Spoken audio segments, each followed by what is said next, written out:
So boleh ke bos bagi saya satu ayam kunyit yang special RM50 punya. Abang, Ya sayang. hari ini Abang Daniel datang Penang. You mau bawa dia pergi mana makan? Abang Daniel dia ini orang dia special sikit Dia tiap-tiap kali datang Penang dia tak mau makan char kway teow, dia tak mau makan laksa. Tapi ada satu makanan dia mesti mau makan dia. Apa tu?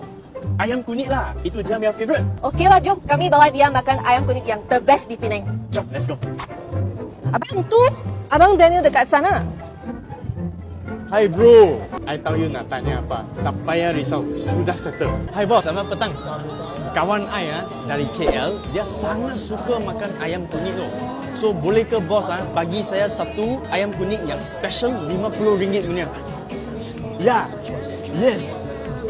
Boleh Cun Okay, thank you.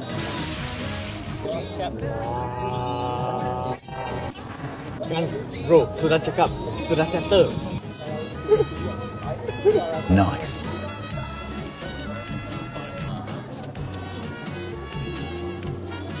Ayam kunyit dia punya rasa sangat banyak layer. Lepas tu ini sambal dia wangi, sangat pedas. Syok. Ayam kunyit yang paling penting adalah sambal kena pedas. Kalau tak pedas jangan makan. Abang Daniel approve, saya approve, best.